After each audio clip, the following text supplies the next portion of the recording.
একটা আলটিমেটাম দিয়েছিলাম সরকার প্রতিনিধি দল আমাদের সাথে সাক্ষাৎ করার জন্য, তো আমাদেরকে সাক্ষাৎ করার সুযোগ করে দেওয়ার জন্য। তারপর যাক আলহামদুলিল্লাহ সরকারের পক্ষ থেকে আমাদেরকে 9 জন প্রতিনিধি দল সাক্ষাৎ করার সুযোগ দিয়েছেন।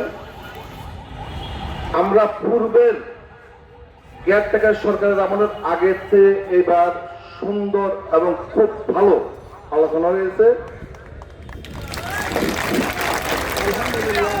এবং আজকে রাত্রে এখন থেকে শুরু করে আজকে রাত্রের মধ্যে আমরা যার সাক্ষাৎকার চেয়েছিলাম মাননীয় প্রধানমন্ত্রী জনাব তারেক রহমান স্যারের, ওনার সাথে রাত্রের ভিতরে মিটিং করে আগামীকালকে আমাদেরকে ডেকে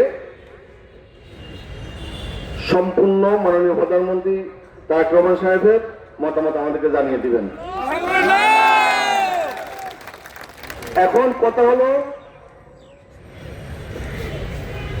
আমরা আজকে রাত্রে এখানে শান্তিপূর্ণভাবে আমরা এখানে থাকবো, কেউ কিন্তু আপনারা স্থান ত্যাগ করবেন না।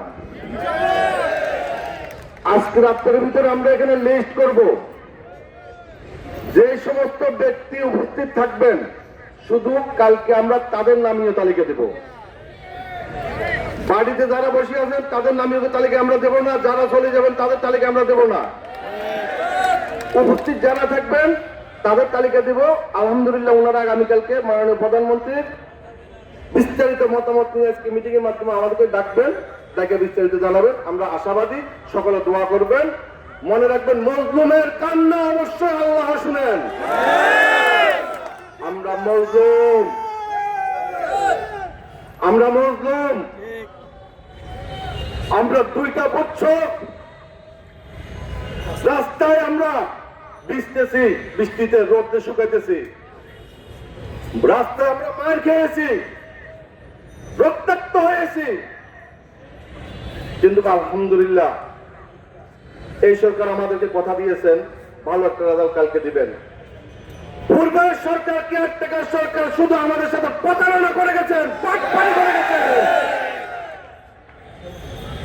এই সরকার ইনশাআল্লাহ আমাদের সাথে সেই বাটপাড়ি করবে না। মাননীয় প্রধানমন্ত্রী জনাব তারেক রহমান সাহেব, আমরা দীর্ঘ বিশ্বাস করে আমাদের 3বারের প্রধানমন্ত্রী আবাসীর নেত্রী বেগম খালেদা জিয়ার ছেলে জনাব তারেক রহমান সাহেব কোনদিন আমাদের সাথে সেই ওয়াদা বরখেলাপ করবেন না।